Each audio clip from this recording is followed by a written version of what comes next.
시간 우리 하나님을 예배하는 시간입니다. 우리 한국에 많이 가셔서 또 오늘 진짜 갈 사람 다 가신 것 같아요.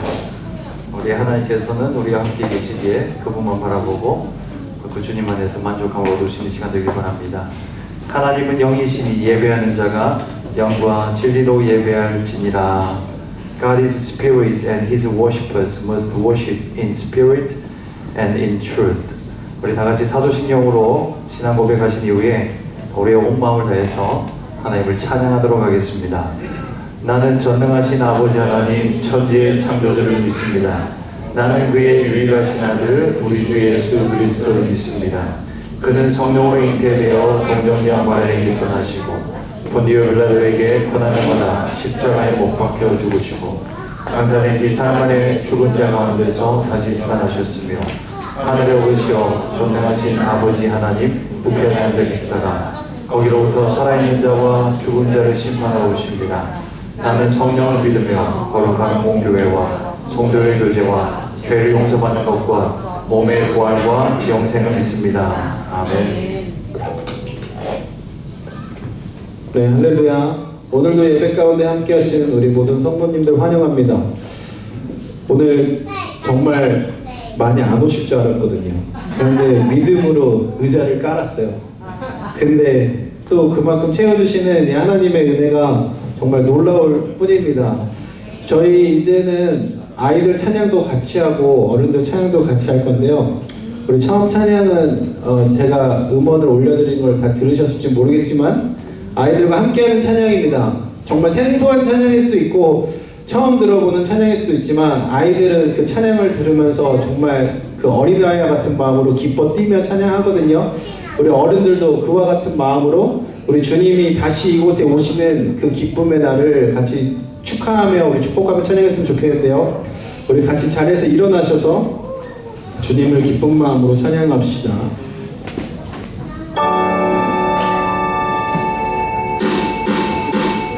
기쁘다 구주 다시 오시네 맘 백성아들아 아멘.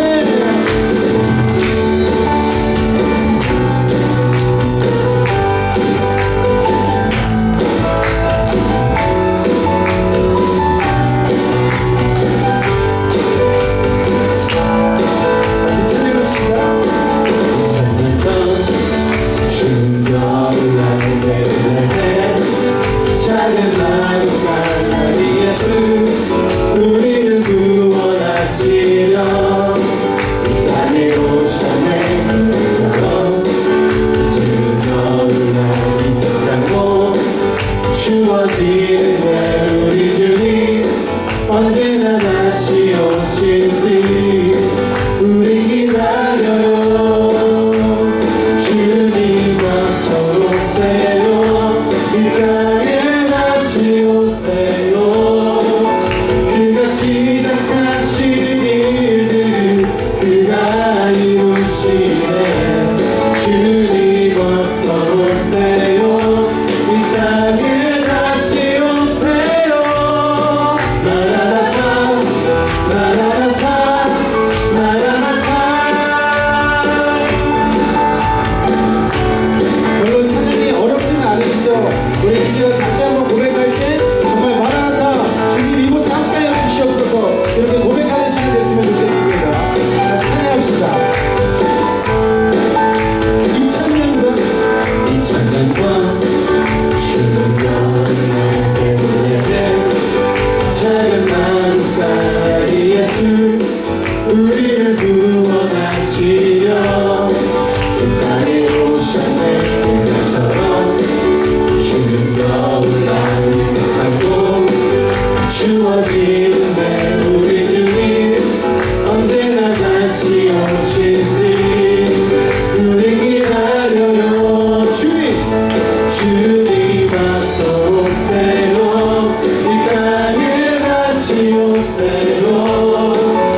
구주 다시 오시네.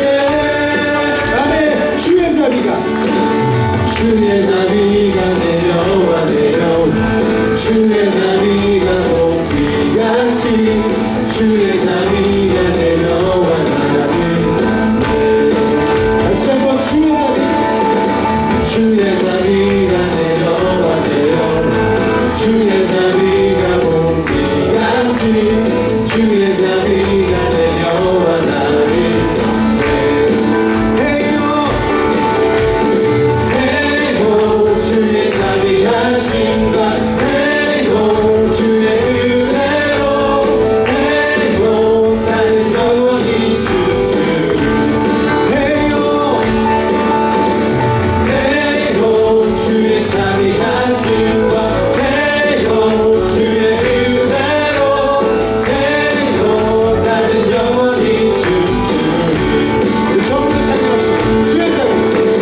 주의 자비가 내려와 주의 자비가 높이같이 주의 자비가 내려와 나를 건네. 아멘. 주의 자비가 내려와 주의 자비가 높이같이 주의 자비가 내려와 나를 건네. 헤이호 주의 자비하심과 헤이호 주의 은혜로 헤이호 나는 영원히 주주. 헤이호 주의 자비하심과 헤이호 주의 은혜로 헤이호 나는 영원히 주주. 우리 마지막으로 헤이호 주의 자비하심과 헤이호 주의 은혜로 헤이호 나는 영원히 주주. 우리 주님께 영광의 박수를 드립시다. 우리 주님만을 찬양합니다. 주님 이 땅에 다시 와주시옵소서. 그 주님 오늘과 부터 찬양하며 나아갑니다. 아멘. 아멘. 감사합니다.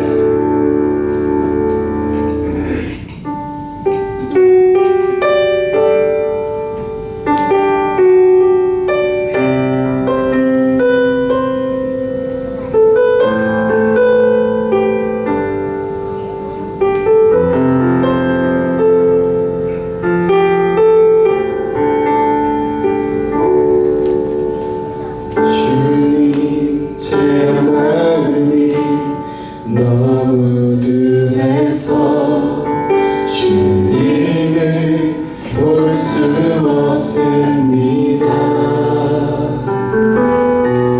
주님 땅에 속하여 이 땅만 보다가 주님 손을 놓쳤습니다. 나는 그대로 왔는데 왜 주저앉게 되었나. 나는 천직인데 언제부터 내 삶에 주인이 되었나.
주님 오실 때까지.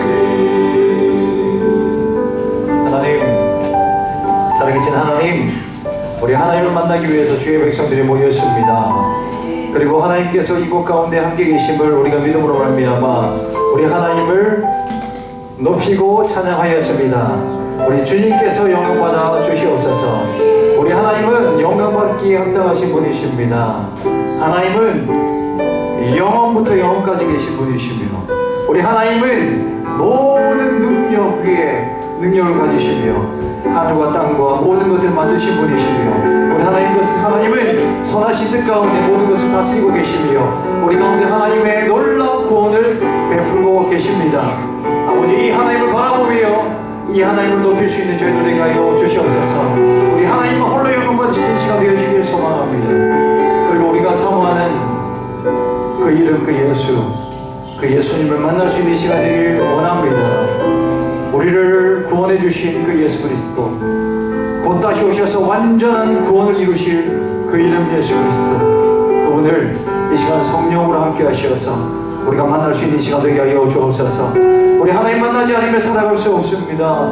우리 하나님의 음성을 듣지 않으면 나는 내 영혼이 갈급하여 쓰러질 수밖에 없습니다. 아버지, 나에게 하나님을 만나는 그 만남이 필요하며 우리 하나님으로부터 들리는 주의 음성이 필요하며 하나님의 성령으로부터 오는 그 생수의 강의 역사가 나에게 필요합니다. 오늘 이 시간이 그와 같이 하나님 임재하시며 우리 가운데 역사하시는 그 시간이 되게 하여 주옵소서. 아버지, 귀한 예물 하나님 앞에 올려드렸습니다. 아버지, 사람 앞에 드린 건 아니라 하나님 앞에 드렸습니다. 우리 하나님 받아 주시옵소서. 우리가 부족한 것들이었으나 그러나 우리 하나님의 손에 붙잡혀 존귀한 영광의 도구가 되어지게 하여 주옵소서. 오병이어의 기적의 도구가 되어지게 하여 주옵소서. 온 백성과 열방을 먹이고 살리는 그런 놀라운 하나님 나라의 도구가 되어지길 소망합니다. 우리의 재물과 우리의 육신의 힘과 시간과 우리의 자녀들과 모든 것들을 그렇게 사용하여 주시옵소서. 아버지, 오늘도 이곳 가운데 함께 계신 우리 주님께 감사드리며 주님 사랑합니다. 주 우리를 축복하여 주옵소서. 예수님의 이름으로 기도합니다. 아멘. 우리 하나님 말씀 보겠습니다. 오늘 주신 하나님 말씀은요, 에베소서 4장 11절부터 16절 말씀입니다. 하나님의 말씀이에요. 우리 하나님이 지금 말씀하십니다. 그 말씀은 에베소서 4장 11절부터 36절이에요. 주보에는 36절 되어져 있는데 16절까지입니다. 그래서 함께 교독하도록 하겠습니다. 제가 먼저 읽을게요. 그가 어떤 사람은 사도로, 어떤 사람은 선지자로, 어떤 사람은 복음 전하는 자로, 어떤 사람은 목사와 교사로 삼으셨으니 이는 성도를 온전하게 하여 봉사의 일을 하게 하며 그리스도의 예수를 채우게 하십니다. 우리가 다 하나님의 아들을 믿는 것과 아는 일에 하나가 되어 온전한 사람을 이루어 그리스도의 장성한 분량이 충만한 데까지 이르리니 이는 우리가 이제부터 어린아이가 되지 아니하여 사람의 속임수와 간사한 유혹에 빠져 온갖 교훈에 노동하지 않게 하리라. 오직 사랑 안에서 참된 것을 하여 범사에 그에게까지 자랄지라. 그는 머리니 곧 그리스도라. 그에게서 온몸이 하나되게 통하여 도움을 받음으로 연결되고 결합되어 각 지체의 분량대로 역사하여 그 몸을 자라나게 하며 사랑 안에서 스스로 세우느니라. 아멘. 제가 우리 아이들 위해서 잠깐 기도하고요, 우리 말씀 듣는 시간까지 들어가겠습니다. 아이들, 우리 같이 기도하겠습니다. 하나님, 우리 사랑하는 아이들이 오늘 예배하기 위해서 모였습니다. 엄마 따라와서 아빠 따라와서 예배하러 나왔는데 그런데 아이들이 분명히 알아야 될 것은 우리 하나님 아버지께서 우리 한 사람 한 사람을 불렀다고 하는 것입니다. 우리가 하나님을 예배할 수 있는 진정한 예배자가 되게 하여 주옵소서. 아버지, 이 세상을 그냥 하나님만 만나지 못하고 살아가다 보면 세상 것에 휩쓸려 살아갈 수밖에 없습니다. 살아가는 것이 아니라 영혼이 메말라 쓰러질 수밖에 없는 연약한 존재들입니다. 주여, 우리들을 주께서 불쌍히 여겨주시고 우리 아이들 오늘 말씀 들을 때 우리 하나님의 말씀으로 들으며 새 생명을 얻을 수 있는 시간 되게 하여 주옵소서. 우리 마라나타 키즈 아이들 우리 성탄의 시즌에 우리 예수님 만날 수 있도록 해 주옵소서. 예수님의 이름으로 기도합니다. 아멘. 네, 박수하겠습니다. 우리 아이들 말씀 잘 들어요. 감사합니다. 오늘 제목은 범사에 그에게까지 자랄지라라고 하는 제목이에요. 자라나가야 돼요. 여러분, 탄생은 큰 기쁨이죠.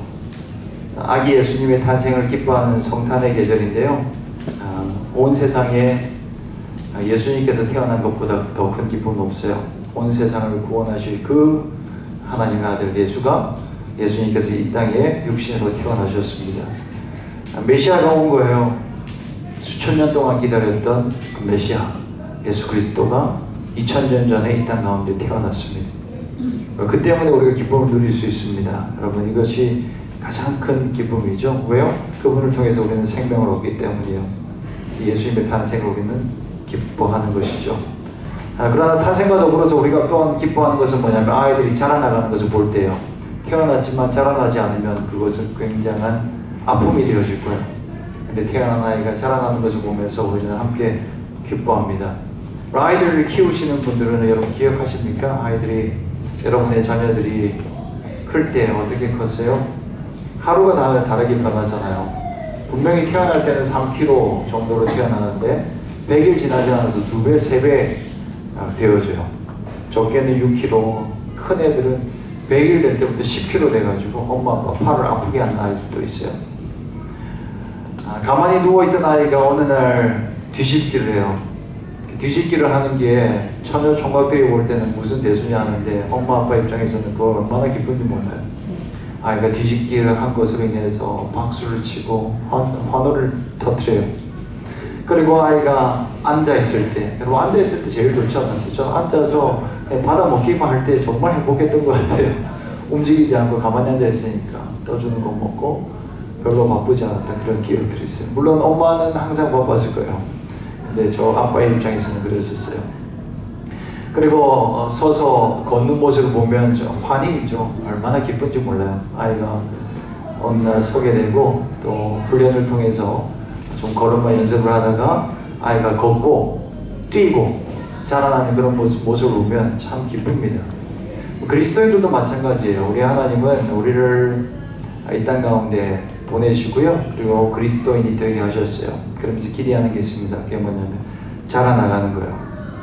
예수님을 믿었다라고 하는 것은 다른 말로 하면 거듭났다라고 하는 거예요. born again이에요. 영적으로 거듭났다라고 하는 거죠. 다시 태어난 거예요. 태어났다 그러면 자라나는 기쁨을 맛보아야 되는 거예요. 여러분, 나이가 들었어도요, 육신의 나이가 들었어도 영적으로 갓 태어났다면 이제는 영적 아이라고 볼 수 있는 거예요. 누구든지 예수를 믿었으면 계속해서 자라나가야 되는 거예요. 예수님께서 이 땅 가운데 아기로 태어났다라고 하는 상당한 의미가 있다고 생각을 합니다. 그 중에서 제가 생각할 때는 예수님께 자라나가는 모습을 우리에게 모델로 보여주셨다고 하는데 의미가 있다고 생각해요. 예수님이 이 땅 가운데 태어나셔서 자라나가던 것처럼 우리도 그리스도를 통해서 새 생명을 얻게 되었고, 이제 새 생명을 얻게 된 우리는 born again 한 그리스도인들은 항상 자라나가야 한다는 것을 우리에게 알려주고 있는 거예요. 교회도 마찬가지예요. 여러분, 교회도 우리가 처음 이 교회를 시작을 하면서 나눴듯이 교회는 생명체, 그리스도의 몸이에요. 살아있는 생명체라고 볼 수 있어요. 그러니까 자라나야 되는 것입니다. 사람이 많아지는 것을 우리는 보통 성장이라고 얘기를 하는데 진정한 의미에서의 성장은 뭐냐면 여러분 한 사람 한 사람의 영혼이 자라나가는 것, 그게 바로 교회의 성장이라고 하는 것입니다. 어떤 교회는요 사람이 많아요. 그리고 교회도 크게 잘 지었어요. 그런데 분란이 일어나는 경우들이 있습니다. 건물은 잘 지었는데 성도들이 자라나지 않은 거예요. 교회가 자라난다고 하는 것은 성도들의 영적 성숙을 말합니다. 개개인이 성숙하여서 그리스도를 닮아가고 그래서 날마다 우리가 하나님의 그 뜻을 이루어내는 삶, 우리가 성장하니까 하나님의 큰 뜻을 이루어내는 거죠. 그런 말미암아 전도가 일어나고 양육이 일어나요. 이게 억지로 막 되는 게 아니에요. 우리 한 사람 한 사람이 성장하게 되어지면 자연스럽게 터져나와요. 하나님의 은혜를 맛보고 하나님이 이렇게 좋으신 분이에요 라고 고백할 수 있어요. 그리고 우리 가운데 역사하시는 그 그리스도를 선하게 흘려보내어지기 때문에 그 양육도 함께 일어나는 것입니다. 그리고 진정한 그리스도인 옆에 있는 사람들은요, 그리스도인이 되어지고 함께 자라나가는 것입니다. 그래서 이번 교회의 목표를 사람 수로 잡거나 건물 크기로 잡는 것은 상당히 위험한 일이에요. 전 처음 목회를 하면서 이렇게 했던 적도 있었어요. 부끄럽지만 처음 목사 안수를 받고 부름을 받아서 담임을 시작을 했어요. 30대 초반인데 그 담임 목회를 시작을 하면서 그때 포부가 있었습니다. 내가 가면 교회가 부흥을 하고 큰 교회가 될 줄 알았어요. 그게 우리 안에 있는 가치였던 것 같아요. 당시에 우리 안에 있었던 저희 연약함이죠. 그래서 목표를 100명, 이번 한 해는 300명이 되리라 그런 슬로건을 걸고 열심히 전도도 하고 뭐 해보자 이렇게 했던 적이 있었어요. 근데 지금 생각해보면 그건 부끄러운 일이에요. 진정한 성장은 그런 게 아니에요. 나의 성장이에요. 목사 개인의 영적인 성장이고 성도들 한 사람 한 사람의 영적 성장이 일어나야 되는 거예요. 그리고 개인의 영적 성장이 일어나지 않은 채 덩치만 커지면 이건 위험한 일이에요. 내면이 자라나지 않으면 안 돼요. 오히려 커진 규모 때문에, 커진 덩치 때문에 싸움이 일어나요. 성숙이 일어나지 않았는데 재산이 많아진 것 때문에 다툼이 일어납니다. 그리스도를 닮아가야 되는데 그리스도를 닮아가지 않으면서 사람 수가 많아지니까 내가 주도권을 잡으려고 하는 싸움이, 다툼이 교회 안에서 끊이지가 않는 것입니다. 성숙해져야 돼요. 개개인의 믿음의 성장이 일어나야 되는 것입니다. 신앙이 미성숙한 상태에 있으면 안 되는 것입니다. 시험거리가 굉장히 많습니다.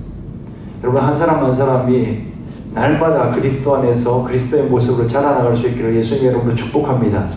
자라나가야 돼요. 진짜 여러분 그럴 수 있기를 축복합니다. 오늘 말씀 14절 보면요, 이렇게 기록을 해요. 이는 우리가 이제부터 어린아이가 되지 아니하여 사람의 속임수 간사한 유혹에 빠져 온갖 교훈의 풍토에 밀려 요동하지 않게 함이라. 어린아이들의 특징에 대해서 얘기를 해요. 특징이 뭐예요? 흔들린다는 거예요. 요동을 합니다. 아이들은요, 작은 유혹에 쉽게 넘어갑니다. 온갖 풍토에 밀려 요동합니다. 이게 아이들의 특징이에요. 우리가 하나님을 믿는 믿음은, 그리스도를 처음 믿을 때는 어린아이 같은 순수한 믿음을 가지고 믿어야지 우리가 하나님의 자녀가 되어져요. 믿음은 항상 순수하게 믿어야 돼요. 근데 우리의 영혼은 자라나가야 돼요. 어린아이와 같은 순수한 믿음이 우리를 거듭나게 하지만, 거듭난 성도들은 영혼이 강해질 수 있도록 단단한 음식을 먹을 수 있어야 되고 자라나가야만 합니다. 머물러 있으면 안 됩니다.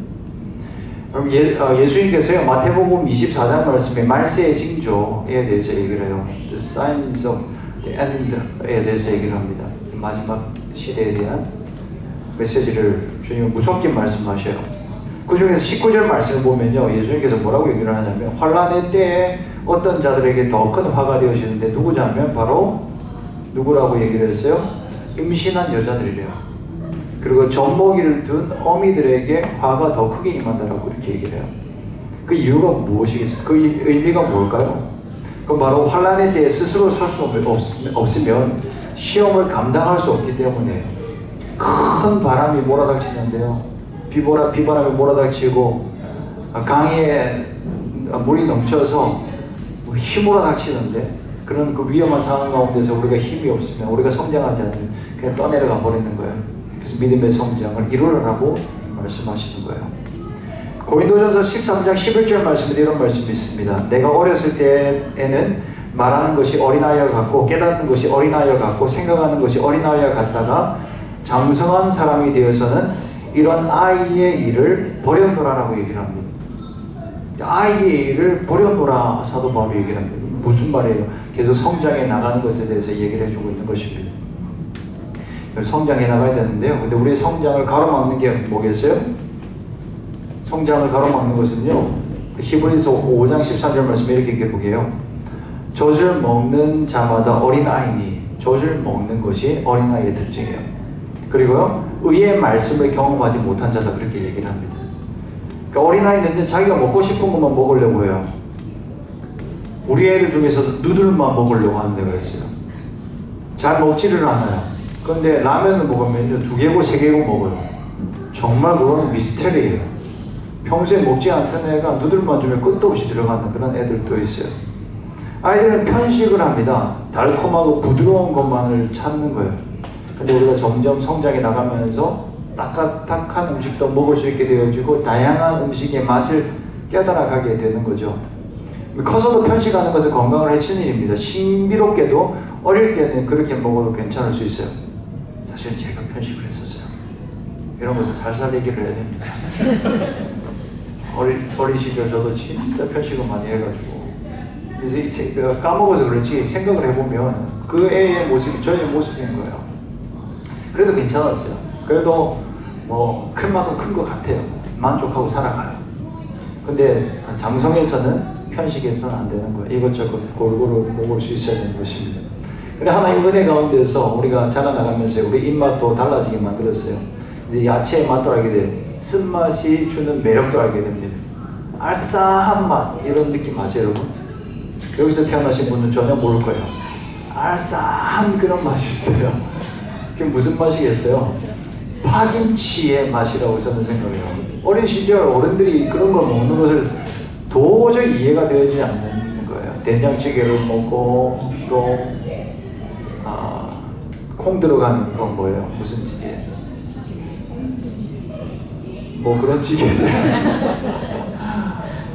예, 청국장, 청국장 이런 거 먹는 것들 도저히 이해할 수가 없죠. 우리 할머니가, 저는 할머니 밑에서 컸는데 그런 거 먹는 거 보면 도저히 이해할 수가 없었어요. 맛있는 소세지를 놔두고 왜 그런 거 먹냐고 이해가 안 됐었어요. 근데 크면서 그걸 찾게 되잖아요. 정말 좋아하잖아요. 우리 어른들은 다 그렇게 바뀌어져 가는 것입니다. 영적인 어린아이도 마찬가지입니다. 영적인 어린아이의 특징은 뭐냐면요, 영적 양식, 말씀을 편식하는 것입니다. 축복에 대한 메시지, 위로에 대한 메시지, 내가 듣기에 좋은 것, 내가 공감할 만한 그런 메시지에 대해서는 우리가 아멘을 하는데요. 그런데 좀 진지한 이야기들, 임박한 진노, 하나님의 심판, 또 히브리서에는 뭐라고 얘기했습니까? 의에 대한 말씀이라고 얘기를 하잖아요. 하나님의 의에 대한 깊이 있는 말씀에 대해서는 은혜를 받지 못하는 것입니다.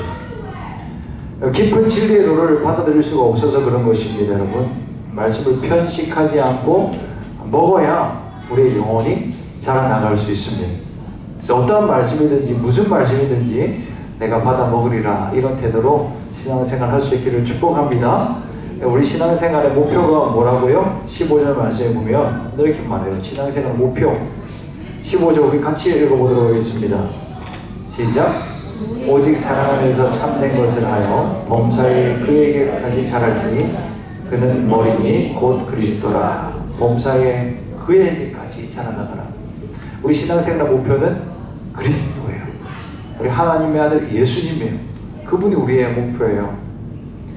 그래서 히브리서 기자는 뭐라고 얘기하냐면 믿음의 주여 또 온전하게 하시는 이인 예수를 바라보자, 그렇게 얘기를 합니다. 오늘 말씀에도 온전하게 하는, 또 우리를 충만케 하는 이라고 하는 단어들이 나와요. 그래서 우리가 그리스도를 날마다 바라봐야 되는 거예요. 여러분, 사람을 바라보면 안 돼요. 다른 목표를 잡으면 안 됩니다. 여러분이 생각하는 조금 더 여러분보다 수준 높은 어떠한 사람을 목표로 잡으면 안 됩니다. 어느 순간 여러분이 실망하게 되어질 것입니다. 그러나 우리의 목표를 항상 그리스도를 잡으면요, 우리는 항상 범사에 그에게까지 자랄지라 했던 우리 주님의 말씀을 붙잡고 철저하게 그분만 바라보고 나아갈 수 있게 되어지는 것입니다. 그럼 오늘 말씀 통해서 어떤 사람이 성장하게 되어지는지를 좀 발견하기 원하는데, 첫 번째는 말씀을 향한 갈망이 여러분 있어야 됩니다. 말씀을 향한 갈급한 심령이 있어야 됩니다. 이게 우리를 자라나게 해요. 교회를 다닌다고 저절로 성숙되어지지가 않습니다. 여기서 비극이 시작되어집니다. 누가 자라나갑니까? 말씀을 먹는 자들이 자라납니다. 크리스천들은 주일마다 교회 와서 앉아 있는데요, 근데 태도는 다 달라요. 성장하는 분들은 한 가지 모습이 있습니다. 그 말씀을 향해서 달려들 듯한 그런 태도가 있습니다. 말씀을 받아 먹는 듯한 그런 마음으로 교회에 나옵니다. 잘 안 크는 아이들은 이제 먹고자 하는 욕구가 없어요. 그래서 아무리 좋은 거 맛있는 걸 올려놔도 먹지는 않습니다. 근데 잘 자라는 아이들은 이제 목성이 좋아서 계속 먹어요. 한참 클 때 아이들을 보면 계속 먹습니다. 그래서 한 주가 다르게 자라나가는 것입니다. 젖먹이도 마찬가지입니다. 아이가 젖을 빠는 힘이 상당하죠. 엄마 젖에, 엄마 그 가슴에 피멍을 들이면서도 들 정도로 전심전력을 다해서 빨아당깁니다. 영적인 세계도 마찬가지입니다. 영적 식욕이 중요해요. 지속적으로 건강하게 자라나기 위해서는 갈망이 있어요. 하나님 말씀을 내가 먹어야 됩니다. 말씀을 깨닫게 하여 주십시오. 오늘도 내가 말씀 아니면 살아갈 수 없습니다. 이번 주일에도 내가 주의 음성을 듣지 못하면 나는 시름시름 앓게 되어질 것입니다. 나에게 말씀하여 주십시오. 그러면 갈급한 심령이 있는 자들이 쑥쑥 자라나게 되는 것입니다. 그런데 이런 갈급함을 누가 가지는 거예요? 자기 상태를 아는 자가 가집니다. 자기 상태를 알지 못하면요, 갈급함을 가지지 못해요. 나에게 하나님의 은혜가 필요하다는 것을 인정해야 돼요. 근데 어떤 분들이 이걸 인정하지 않아요. 하나님의 은혜가 필요 없는 것처럼, 자기 자신을 굉장히 높은 수준에 있는 것처럼 생각을 해요. 주제 파악을 못하는 거예요. 그러면 하나님 말씀을 향한 갈급함이 없어져요. 근데 너무나 신기하게도요, 하나님 말씀에 대한 갈급함 없이 살아가는 신앙인들이 많이 있습니다. 이런 분들을 신앙인으로 불러도 될지 모르겠지만 그런 신앙이 있었어요. 근데 하나님을 향한, 하나님의 말씀을 향한 갈급함이 사라진 채 그냥 살아가요. 다른 사람들과 비교하면서 저 사람들보다는 내가 낫지 않냐, 나는 좀 괜찮은 상태에 이미 올라왔지 않냐 생각을 하면서 오히려 다른 사람을 판단하고 평가하면서 말씀을 향한 갈급함을 잃어버린 채 살아가요. 여러분, 영적 거식증에 걸려 있는 거예요. 자기 부족함은 몰라요. 현실을 모른다라고 하는 것입니다. 누구보다 하나님의 은혜가 필요한 자는 다른 사람이 아니라 난데, 근데 그 은혜를 추구하지 않는 것은 자기 자신 현실 파악을 하지 못하고 있는 것입니다. 열망이 필요해요, 여러분. 갈망의 정도가 강해져야 돼요. 그래야 성장을 합니다. 교회에 나오지만요, 어떤 사람들 강요에 의해서 나오는 사람도 있습니다. 그런 사람들은요, 그냥 왔다가 가요. 아무리 왔다 갔다 해도 성장이 일어나지 않습니다. 근데 영적 세계에요, 제대로 입문하게 되어지고 영적으로 태어나게 되어지면 내면의 갈망이 깊어져요. 그 예수님을 믿게 되어 진정으로 만나고 믿게 되어진 사람들은요, 하나님의 말씀을 향한 태도가 달라진다는 것입니다. 말씀을 가까이 하십시오. 그러면 우리 주님을 만나게 될 줄로 믿습니다. 그리고 주님을 만난 자들은 말씀을 향한 갈급함이 있어요. 이건 연결되어져 있어요. 연결되어져 있습니다. 저도 모태신앙으로 4대째 크리스천 집안에서 태어났지만 18살 때까지는 주님을 알지 못했었어요. 수도 없이 복음에 대해서 들었지만, 말씀을 들었지만, 말씀 공부 아버지를 통해서 엄청 많이 했거든요. 창세기부터 요한계시록까지 아침마다 말씀을 공부하고 그랬었는데 제가 주님을 만나지 못했었어요. 근데 어느 날 계기가 있어서 하나님의 말씀을 가까이 해야 되겠다는 그런 마음이 들었습니다. 그래서 생전 처음으로 그 예전에 한국에 많이 나누어졌던 그 파란색 조그만한 그 신약 성경 책자 여러분 아세요? 그 처음 사람이 갑자기 너무 많이 변하면 이게 어떻게 된다고 그래요? 죽을 수 있다. 그러니까 아직까지 내가 주님 만나지 못했을 때니까 너무 큰 성경을 학교에 들고 가지는 못하겠더라고요. 그래서 적적 첨을 찾았어요. 타협을 했습니다. 그 조그마한 파란색 책을 가지고 교과서 사이에 꽂아서 놓고 가끔씩 펴서 보고 했었습니다. 그렇게 살펴보고 하다가 주변의 친구들이 난리가 났어요. 드디어 제가 돌아버렸다, 애가 이상해졌다, 그런 얘기를 하기 시작했어요. 그래도 더 이상 내가 이렇게 살아갈 수 없겠다 싶어서 예수님에 대해서 공부를 하고 또 성경을 읽어나가기 시작했어요. 아무것도 와닿지 않았었어요. 근데 읽기 시작을 했습니다. 근데 그러던 몇 달 지나지 않아서 주님이 저를 찾아와 주셨어요. 예수님께서 나를 위해 십자가를 죽으셨다는 것이 믿겨지게 되었습니다. 그리고 그 믿어지고 나서, 거듭나고 나서는요, 주님의 말씀을 향한 태도가 완전히 달라졌어요. 그래서 제가 말씀을 펴보면 우리 집 반 친구들이 다 알았습니다. 아버지 말씀 뭐냐? 태도가 달라졌거든요. 태도가 달라져서 하나님 말씀 보니까 기도를 하고 자세를 바라보고, 하나님 나에게 오늘 무슨 말씀 하실까? 나의 아버지께서 오늘 나에게 어떤 음성으로 나에게 들려주실까? 그런 기대하는 마음으로 펴보니까요, 완전히 달라졌었습니다. 그 말씀을 듣고 그 말씀대로 살아가니까 제 삶이 변화되어지기 시작한 것입니다. 영적 세계에 들어가게 되어지면요, 갈망이 깊어져요. 오히려 더 갈망이 깊어져요. 바울이 뭐라고 얘기를 합니까? 빌립보서 3장 12절 말씀에 내가 이미 얻었다 함도 아니오라고 얘기를 합니다. 온전히 이루었다 함도 아니라라고 얘기를 합니다. 오직 내가 예수께 잡힌 바 된 그것을 잡으려고 달려가노라라고 얘기를 합니다. 그리스도께 잡혀져 있는 그것을 내가 얻기 위하여 달려간다라고 얘기를 합니다. 우리 주님이 완성하신 그것, 바로 그리스도의 구원, 하나님의 그 성화, 거룩함을 향하여서 내가 달려가노라 얘기합니다. 사도 바울이 그런 얘기를 하고 있습니다. 사도 바울의 노년의 빌립보서를 기록했는데요, 그런 얘기를 하고 있습니다. 내가 아직 더 갈급한 마음이 있습니다. 더 그리스도를 향하여서 내가 간절히 찾고자 하는 것이 있습니다. 여러분, 영적 세계는 졸업식이 없습니다. 한 끝까지 달려나가야 됩니다. 무슨 코스를 마쳤다고 해서 다 끝난 게 아니에요. 워낙 현대교회에서 수료직 이런 것들을 많이 주다 보니까 끝났다고 생각하시는 분들이 꽤 많이 있더라고요. 내가 제자 훈련 이것도 했고 이런 훈련도 받았고 이것저것 다 받아서 우리 집에 한번 와보십시오. 수료증이 쫙 깔려져 있습니다. 그래서 나는 졸업을 했습니다. 더 이상 이미 나는 제자가 되었고 이미 나는 성화가 되었기 때문에 필요가 없습니다라고 얘기하는 것은요, 정말 아무것도 모르는 말입니다. 영적 나태와 교만을 경계해야 돼요.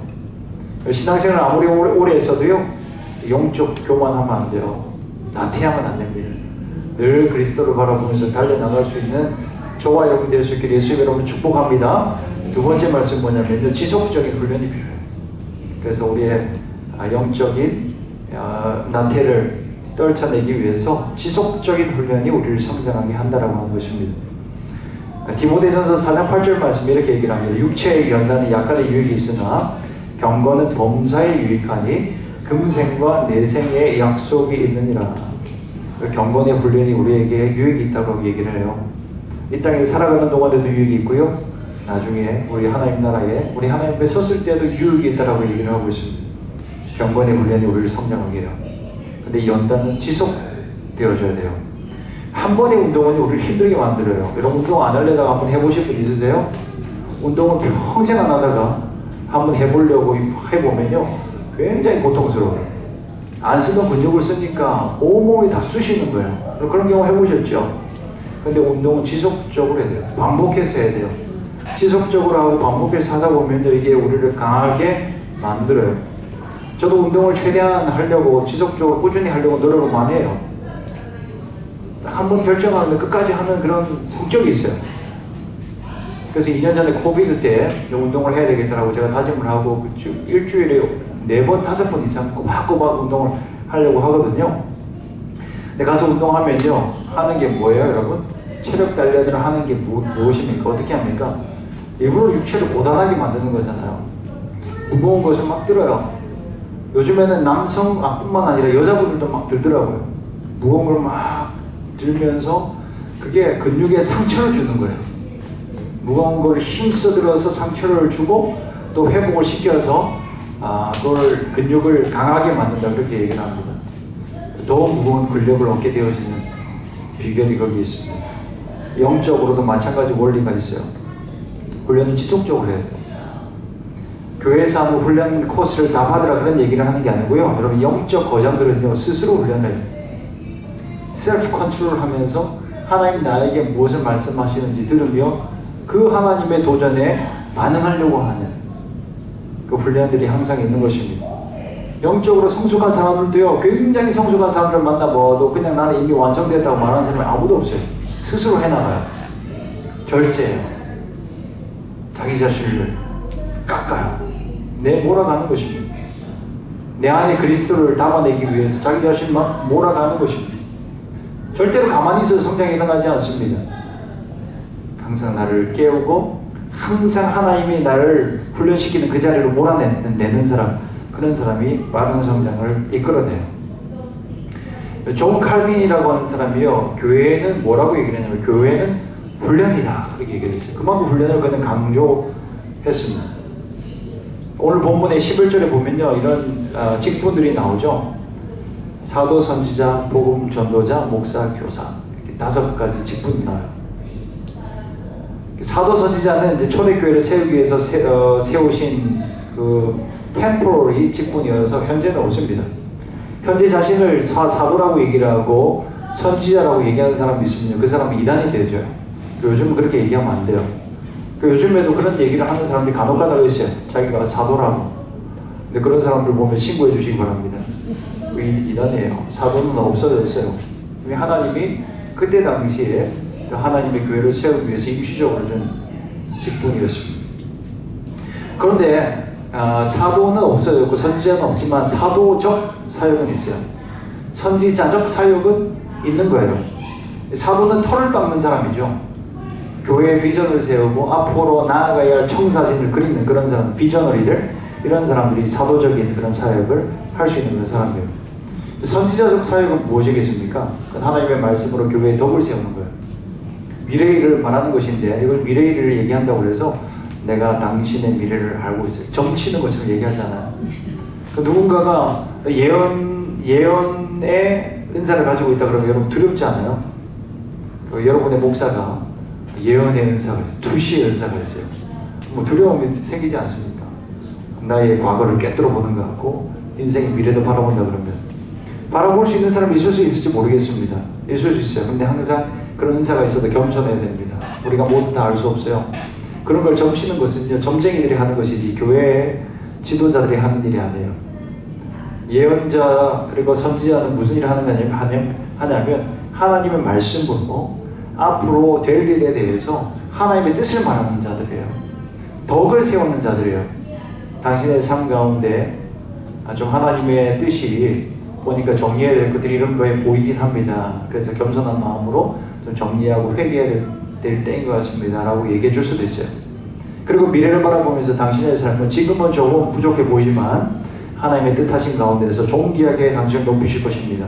그런 덕을 세우는 그런 사역이 선지자적인 사역이에요. 이런 것들은 교회 안에서 있어야 돼요, 여러분. 기도하다가 여러분 누군가가 떠오른다 그러면은 그걸 붙잡고 기도해 보십시오. 그리고 말씀으로 한번 점검하시고, 그리고 목사님 저에게도 와서 한번 점검해 주시고, 근데 그 사람을 향한 그 하나님의 뜻이 진짜 저 여러 점검을 통해서 맞는 것 같다. 그러면 그 사람에게 얘기를 해줘야 돼요. 예언을 우리가 사모해야 되는 것입니다. 기도하는 가운데 중보적 기도를 하는 가운데 여러분의 마음 안에 그런 감동이 있으면 한번 점검을 하고 덕을 세우는 그런 예언자적인 사역도 필요한 거예요. 왜 이런 일들이 필요해요, 여러분? 복음 전도자 당연히 필요하고요. 목사와 교사라고 하잖아요. 이 헬라어로 보면 이게 한 사람을 얘기를 해요. 교사로서의 목사를 얘기를 합니다. 하나님의 말씀을 가르치는 자, 그러나 함께 목양하는 자를 얘기하죠. 함께 얘기를 하면 사역자를 얘기합니다. 직분자를 얘기를 해요. 이런 사역자들이 왜 있는 거예요? 사역자들이 필요한, 직분자들이 필요한 이유에 대해서 얘기를 합니다. 12절 말씀에 우리 함께 한 목소리 읽어볼까요? 12절 시작. 이는 성도를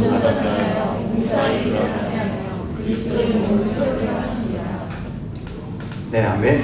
성도를 온전하게 하고 봉사의 일을 하게 하도록 하는 게 바로 이런 사역자들의 역할이다라고 얘기를 합니다. 성도를 온전하게 하기 위해서 그들이 존재하는 것이죠. 그럼 그들이 행해야 될 그런 사역의 주 목표는 뭐냐면요, 우리 주님이 마지막으로 그의 제자들에게 이렇게 명령하셨어요. 마태복음 28장 19절 말씀에 20절 말씀에 18장 20절 말씀에 내가 너에게 분부한 모든 것을 가르쳐 지키게 하라. 볼지어다 내가 세상 끝날까지 너희와 함께 있으리라 하시니라. 그들에게 가르쳐 지키게 하라고 얘기를 하고 있습니다. 그러니까 말씀을 가르치는 것, 그리고 말씀을 지키도록 하는 것, 이게 사역자들이 해야 할 주 사역이라는 것을 알 수 있어요. 그러니까 말씀의 훈련 가운데 우리 성도들을 들어오게 하고 또 훈련시키는 그런 일들을 감당해야 되는 것입니다. 말씀을 아는 게 중요한 게 아니고요, 말씀 아는 대로 살아가는 게 중요해요. 우리는 죄성을 가지고 있기 때문에요, 말씀을 들어도 말씀대로 살아갈 능력이 없어요. 그래서 우리에게는 성령의 능력이 필요해요. 그래서 우리는 동력자들의 도움이 필요합니다. 아는 것이 능력으로 나타나지 않기 때문에 이것이 필요해요. 말씀 듣고 살아가려고 하는 노력이 필요한 것입니다. 교회를 몇십 년씩 다녀도요, 실제 삶의 모습이 바뀌지 않는 사람은요, 말씀을 지식으로만 알고 있기 때문에요. 말씀 드렸으면 순종해 봐야 돼요. 훈련이 필요합니다. 그래서 우리가 주중에 모여서 이제 셀 성경 공부를 하는데, 이 셀 성경 공부의 강점이 저는 이거라고 생각을 해요. 우리가 함께 지식적인 성경 공부를 하고 나서 마지막에 뭘 하냐면 실천 과제를 정하거든요. 상당히 이게 중요해요. 그러니까 함께 논의를 통해서 한 주 동안 우리가 뭘 할 건가 정하고 또 그대로 하려고 해보고, 또 그 다음 주에 만나서 점검을 하고, 점검해 보니까 안 하는 분들도 꽤 많더만요. 그럼에도 불구하고 우리가 또다시 정하고 하는 거예요. 실천 과제를 정해도 일주일 내도록 하지 못하지만 하루는 조금 했을 거 아니에요. 그렇게 저는 믿거든요. 그러니까 매주 정하면 하루는 하니까 매주 만나서 결정하는 게 얼마나 소중한 일이에요. 양심이 있잖아요, 우리가. 그래서 저는 이 성경 공부를 우리가 하는 것이 유익이 있다 그렇게 생각을 하고요. 2023년 뭐 어떤 목표를 정할까 그런 고민도 잠깐 해봤었어요. 뭐 슬로건을 정하고 이런 목표를 잡아야 되겠다 이런 생각은 최대한대로 하지 않고는 있는데, 근데 하나님이 과연 2023년도에는 우리 교회를 통해서 어떤 일을 행할 건가 그런 고민을 하면서 기도하는 중에 이 말씀을 좀 붙잡아야 되겠다, 하나님이 이런 말씀을 우리에게 주시겠구나 하는 생각을 가지게 됐습니다. 그게 뭐냐면 내년도에 우리가 해야 될 일이 뭐겠어요? 우리는 사람을 세워야 돼요. 교회는 사람이에요. 리더를 세워야 돼요. 우리 소그룹 리더를 세워야 됩니다. 팀장들을 세워야 되고 직분자들을 세워야 되는 거예요. 그렇다고 해서 우리 직분자 선거를 하겠다는 얘기는 절대 아닙니다. 교회 안에서 이게 오해가 되면 안 돼요. 직분자를 세우는 과정에서 이게 막 교회 인기 투표처럼 되고 절대 그렇게 되면 안 되거든요. 하나님이 세우시는 사람들이 세워질 수 있는 그런 교회가 되어야 됩니다. 그런 우리 마라나타 교회가 될 수 있기를 예수 이름으로 축복합니다.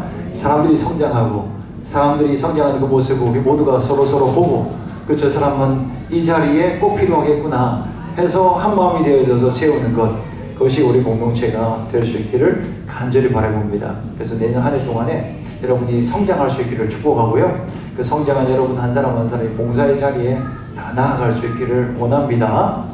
할렐루야, 아멘. 여러분, 그래서 우리 청지기 지원서 지금 받고 있는데요. 그 많이들 절차리에 지금 써주고 있어서 너무너무 감사해요. 이미 안 쓰고도 이제 활동하시는 분도 많고 해서 뭐 사실은 크게 여러분에게 부담드리고 싶은 마음은 전혀 없습니다. 그러나 여러분이 하실 수 있는 일들이 있다 그러면 좀 적어내시고, 그러면은 우리가 또 함께 그래도 부담을 조금 가져야 돼요.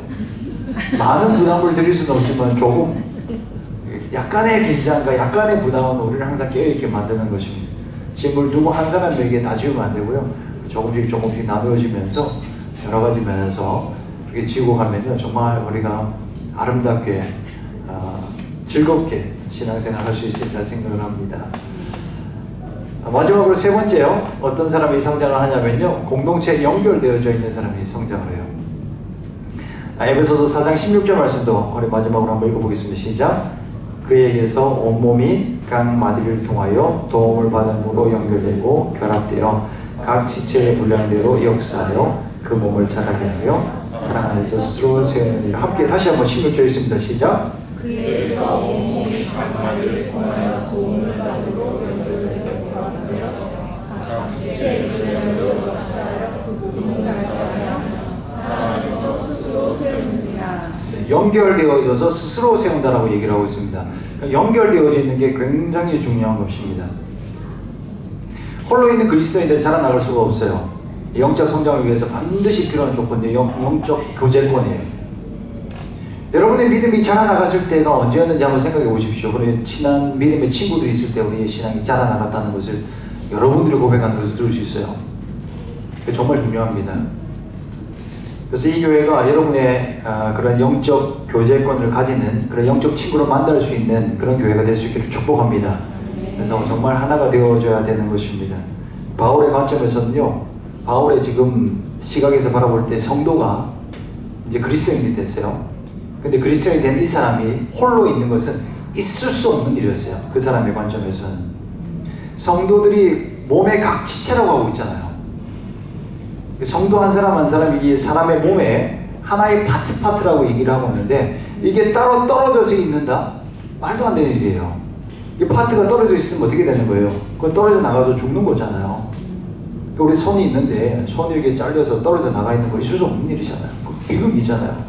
너무 아프고 고통스러운 일이잖아요. 근데 영적으로 우리가 이것을 느끼지 못하고 살아가는 것은 있을 수 없는 일이죠. 위험한 일이 되어지는 것입니다, 여러분. 교회를 일탈해서 공동체가 없을 때는 당장에는 별일이 없이 아무 일도 안 일어나는 것 같아도 위험은 금세 나타나요. 얼마 지나지 않아서 시름시름 말아요. 그리고 믿음을 잃어버리게 돼요. 이단들도요, 홀로 있는 사람을 건드려요. 공동체로 다 연결되어져 있는 사람들은 쉽게 건들지는 못해요. 그래서 공동체 안에서 결합되어져 있어야만 하는 것입니다. 결합되어 있어야 성장할 수 있어요. 몸이 이 파트들이 몸에 붙어 있어야 함께 자라나가는 것입니다. 저는 이 개척교회 오시는 분들은 이런 권면이 필요 없는 분들이라 생각을 했어요. 사실은 개척교회 온다는 것은 작은 교회에 들어오기까지 얼마나 큰 결단하고 들어왔겠는가. 하나 되겠다, 그리고 관계를 맺어야 되겠다라고 하는 결단 없이 어떻게 이 작은 개척교회 공동체에 올 수 있겠는가, 그런 생각을 했습니다. 다 그런 결단으로 오셨으리라고 생각을 합니다. 잘하셨습니다. 여러분. 여기에 큰 유익이 있습니다. 영적인 유익이, 또 성장이 여기에 있게 될 줄은 믿습니다. 자라나가는 거예요. 숨길 수가 없잖아요. 우리 형편을. 그래서 서로 함께 진실되게 서로를 대하고 함께 기도하고 자라나갑니다. 그러니까 아무리 작은 공동체도 우리가 가면을 쓰고 서로를 대할 때 가면을 쓰고 거짓되게 사람을 대하면요, 자라나갈 수는 없어요. 막히게 되어져요. 근데 진실되게 서로 대하면 처음에는 좀 아플 수도 있어요. 이 사람이 이런 면이 있었구나. 혹은 실망할 수도 있고요. 그리고 내가 내 자신의 그 삶을 열 때 두려움이 있을 수도 있습니다. 이 사람이 어떻게 나를 판단할까? 그러나 마음의 문을 열고 나아가면 그 안에 있는 그리스도를 우리는 보게 되어져요. 그러면서 이 사람 안에 있는 이런 아름다운 형상이 있구나라는 것을 알게 되어지고, 그리고 나에 있는 연약함이 이 사람에게도 있구나 하면서 우리는 또 위로받을 수도 있고요. 그리고 서로를 위해서 함께 격려하고 기도함으로 말미암아 함께 세워져 나갈 수가 있는 거예요. 그래서 여러분, 혹시라도 여러분 주변에 코로나 이후로 영적 방황을 하고 계시는 분도 있으면 다시 공동체에 들어갈 것을 권면해 줄 수 있기를 바랍니다. 우리 교회 데리고 오라, 그렇게 받아들이셔도 괜찮습니다만은 그분들이 섬겼던 그런 교회가 있으면은 다시 돌아가라고 권면해 주셔도 좋을 것 같아요. 그렇지 않으면 떠내려가 버려요. 여러분, 우리의 믿음이요, 그렇게 굳건하지 않아요. 우리가 함께 연결되어져 있지 않고 굳건하게 세워져 있지 않으면 떠내려가 버리는 것입니다. 사탄은 거센 힘으로 우리를 집어삼키려고 해요. 베드로는 이 사탄의 공격에 대해서 뭐라고 비유를 합니까? 사자가 우는데요. 왜 울어요? 먹이를 향하여서 그걸 집어삼키기 위한 그런 강한 울음을 외치고 있는 것이, 강한 갈망을 가지고 우리 안에 있는 믿음을 빼앗아가기 위해서 지금도 달려오고 있는 것이 사단의 맹공격이다라고 얘기를 하는데, 믿음의 사람들이 그렇게 마음을 놓고 있어서는 안 된다라고 얘기를 하고 있습니다. 조금만 틈이 있으면 그만 들어와요. 믿음에 조금 있는 믿음도 흔들어 버리고요. 그리고 송두리째 뽑아버리려고 하는 것이 악한 사단의 목표예요. 결속되어져 있어야 됩니다. 함께 그래서 연결되어져 있기 바랍니다. 주일날 와서 그 목사의 말씀을 설교를 들으며 하나님의 말씀 듣는 거 굉장히 중요해요. 더불어서 필요한 것은 무엇입니까? 성도들의 교제 가운데서 하나님께 세밀하게 우리를 만지는 것을 경험할 수 있어야만 됩니다. 목사가 말한 것은 당신은 목사니까 그렇게 말하는 거 아니냐, 이렇게 많이들 생각할 수 있어요. 그런데 형제 자매가 이런 얘기를 할 때, 당신이 이런 말을 한단 말이야? 당신도 그런 결단을 하고 살아갈 수 있단 말이냐? 그러면 큰 도전을 받아요. 그리고 실제로 그렇게 살아가겠노라 결단을 하는 그런 선한 마음들이 생기는 것을 보게 되어집니다. 다가오는 느낌이 나는 것입니다. 나와 똑같은 사람인 줄 알았는데 그렇게 말하는 것을 보면서 큰 도전을 받게 되는 거죠. 믿음의 사람들과 함께 하실 수 있기를 바랍니다. 믿음의 사람들과의 교제를 소홀히 여기지 마십시오. 세상 사람들과 교제가 너무 많으면요, 이게 믿음의 혼란이 찾아와요. 가치관이 흔들려요. 그런데 4장 초반부에 말하고 있는 것처럼 우리가 이미 성령 안에서 하나가 되었는데, 하나 된 것을 힘써 지키면서 나아갈 때 우리는 그리스도의 장성한 분량까지 자라나갈 수 있다, 그렇게 얘기를 합니다. 사랑하는 성도님들, 영적 성숙을 이루어낼 수 있기를 예수님 이름으로 축복합니다. 그래서 굉장한 기쁨이 되어집니다. 얼마나 큰 축복인 줄 모릅니다. 여러분, 일평생 영적으로 자라나가는 것, 그리스도를 닮아가는 것, 이거 굉장히 흥분되는 일이에요. 그 무엇보다 아름다운 일이 그리스도인이 그리스도 다워지는 것, 그리스도를 닮아가는 것입니다. 그의 삶에는 선한 향기가 있습니다. 그리스도의 능력이 그 가운데 나타납니다. 모든 사람에게는요, 삶의 영향력이 있어요. 우리 뒤에는 우리를 따라오는 수많은 사람들이 분명히 있을 거예요. 이제 막 예수님을 믿기 시작한 사람들, 이제 우리를 바라보고 있는 자녀들, 여러분의 손주들이 있을 거예요. 그럼 그 사람들에게 날마다 도전이 될 수 있기를 축복합니다. 누가 그럴 수 있습니까? 도전을 줘야지 하는 사람들이 아니에요. 그냥 내가 주님 앞에서 겸손하게 주님을 바라보고 주님을 닮아가는 자, 날마다 영적 성장을 이루는 자, 그런 사람에게 선한 능력이 있게 되어지는 것입니다. 그래서 여러분 한 사람 한 사람이 영적인 큰 나무가 되어질 수 있게 바랍니다. 복음은 그런 거예요. 아주 작은 겨자씨만한 것이었지만 그러나 그것이 심겨졌을 때 큰 나무가 되어졌지 않습니까? 새들이 와서 깃들었지 않습니까? 우리가 비록 부족해 보였지만 이제는 그리스도인이 되어져서 성령 안에서 날마다 자라나갈 때 수많은 사람들이 우리에게 와서 우리에게 있는 그리스도의 영향력을 받으면서 함께 자라나가게 될 줄 믿습니다. 교회 안에서나 교회 밖에서나 이런 선한 영향력을 미치면서 하나님 나라를 이뤄나갈 수 있기를 예수의 이름으로 축복합니다. 우리 함께 기도의 자리로 나가겠습니다.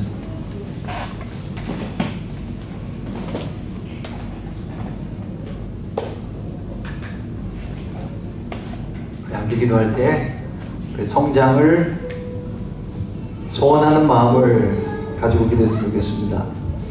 하나님, 내가 더 영적으로 자라나가고 싶습니다. 내가 더 예수님을 많이 닮아가고 싶습니다. 우리 예수님, 그 예수님을 더욱더 바라보고 그리고 예수님의 말씀을 날마다 내가 들으며 그리고 하나님의 그 말씀이 시키는 대로 내가 살아가 그 영적 훈련에 성실하게 참여하여 우리 하나님을 닮아가는 자, 거룩한 자가 되게 하여 주옵소서. 우리 마라나타 교회도 축복하여 주셔서 서로 연결되어져서 그리스도의 장성한 분량까지 범사에 그러니까 날마다 그에게까지 자라나갈 수 있는 그런 우리 교회가 되게 하여 주십시오.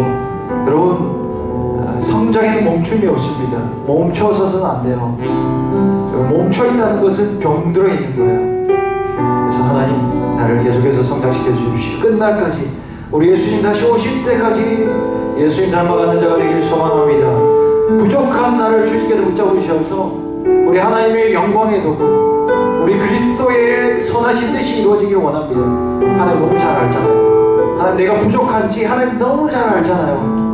부족한 나를 통해서 어떻게 우리 아이가 선한 영향력을 받을 수 있겠습니까? 부족한 나를 통해서 어떻게 예수 그리스도의 복음의 능력이 나타날 수 있겠습니까? 주여 나를 붙잡으셔서 그리스도 닮아가게 하여 주십시오. 날마다 하나님의 말씀을 깨달아 아는 자 되게 하여 주십시오.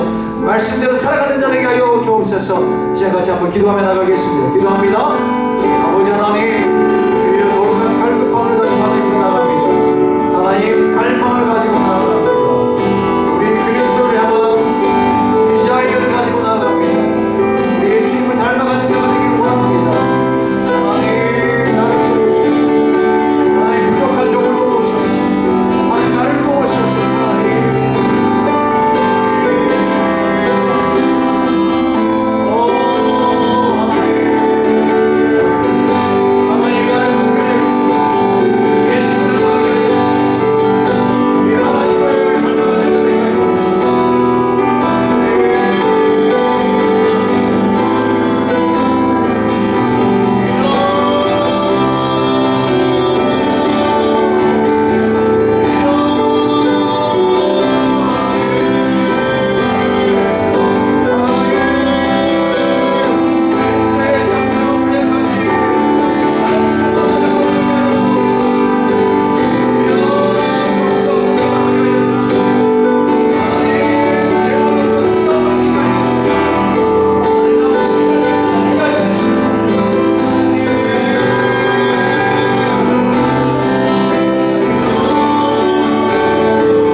교회가 있었던 에베소 지역은요 굉장히 첨단 도시였습니다. 로마에서도요 자치구역으로 인정받았던 도시가 몇 개 없었는데 그 중에 하나였습니다. 그리고 에베소는 최첨단의 도시로서 죄악도 최첨단이었습니다. 그래서 에베소 교회 안에 얼마나 큰 영적 도전들이 있었는지 모릅니다. 오늘날 우리도 똑같이 오늘 이 호주 땅에서 이 현대 그리스도에서 살아가는 거 굉장히 어려운 일입니다. 미디어의 유혹을 끊어먹는 것이 굉장히 어렵습니다. 그런데 우리 주님 뭐라고 얘기하시냐면 네가 죄와 더불어서 싸우기를 피 흘리기까지 싸우라라고 얘기를 합니다. 그리고 첫사랑이 에베소 교회를 향하여서 이 사도 요한은 우리 주님으로부터 메시지를 받아서 쓰기를 뭐라고 쓰냐면 네가 잘한 게 있다 그렇게 칭찬을 먼저 하고 나서 뭐라고 또 책망을 하냐면 첫사랑을 잃어버렸다라고 얘기를 합니다. 그래서 어디서 잃어버렸는지 언제 잃어먹게 되었는지 생각해보고 다시 찾아라라고 얘기를 하고 있습니다. 오늘 우리에게 주시는 주님의 말씀일 수 있습니다. 그래서 여러분 혹시라도 끊어야 될 것이 있으면 이번 한 주 동안에 어려운 건 내가 알지만 주여 다시 한번 결단하겠습니다. 주여 내가 절제하겠습니다. 주의 말씀대로 내가 살아가보겠습니다. 말씀 한 장 더 읽어보겠습니다. 주여 성경 더 가까이 하고 기도 1분 내가 더 해보겠습니다. 내가 하나님 시키시는 일들 부담스러운 일 하나 더 해보겠습니다. 그렇게 한번 결단하시면서 회개하실 것이 있으면 회개하시고 한번 기도하도록 하겠습니다. 함께 기도합니다. 하나님 아버지 이 시간 우리 하나님 앞에 더욱더 가까이 나아갑니다. 주여 회개할 것이 있으면 회개하게 하여 주시고 아버지 하나님 앞에 결단할 것이 있으면 결단하게 하여 주시고 아버지 이런 한 주간 동안에 아주 작은 일이라고 우리 하나님 앞에서 온전하게 살아가게 하여 주시고 온전을 향해서 나아갈 수 있는 저희들 되게 하여 주옵소서. 하나님 이 세상에 유혹이 왔습니다. 하나님 이 세상 유혹 가운데서 우리가 끝까지 싸워나가게 하여 주시고 승리하게 하여 주시고 예수님이 승리하셨던 것처럼 우리도 승리에 참여하게 하여 주옵소서. 하나님 악한 습관이 끊어지게 하여 주시고 내 우리 주님을 닮아가는 주님 되게 하여 주시고 하나님 말씀을 가까이 하고 또 성령 하나님이 인도하시는 것을 우리가 나아가니까 하나님 역사하시겠다고 우리가 기도의 자리를 또 지키며 다시 한번 우리 하나님을 담아내시는 우리 삶이 되게 하여 주옵소서. 하나님께 맡겨드립니다. 주의 이번 한 주간 동안에 삶을 주님께 맡겨드립니다. 마무리의 모든 삶을 주의 손에 맡겨드립니다. 주의 역사에 주옵소서. 감사합니다. 하나님 우리 하나님께서 우리에게 오늘 말씀하신 줄로 믿습니다. 우리 하나님 아버지께서 우리에게 말씀하여 주셨습니다.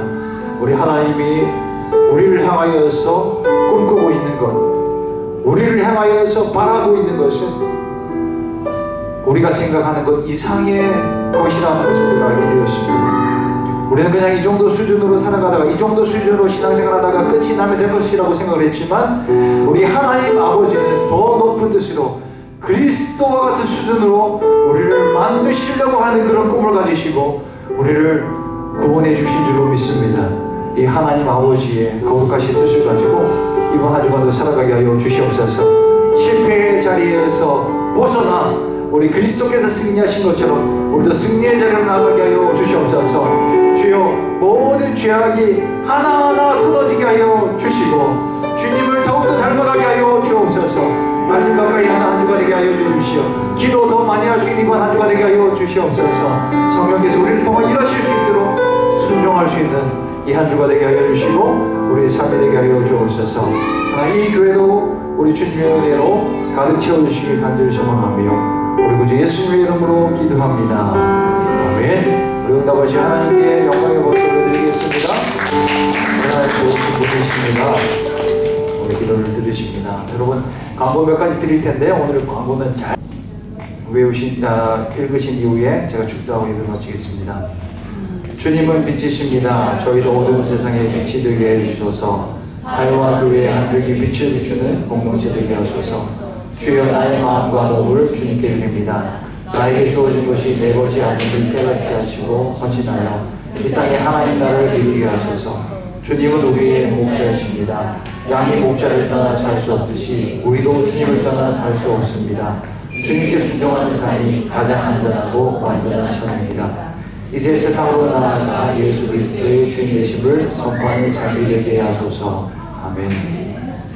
우리 구주 예수 그리스도의 은혜와 우리 하나님 아버지의 무한하신 사랑하심과 우리 성령 하나님의 교통하셔서 우리를 그리스도 장성한 분량까지 성장시키시는 그 능력의 역사가 오늘도 예수 그리스도를 닮아가기를 소망하며 우리 하나님의 말씀대로 살아가기를 결정하는 모든 성도님의 삶 위에, 가정 위에, 몸된 교회 위에 이제부터 영원토록 함께 있을지어다. 아멘.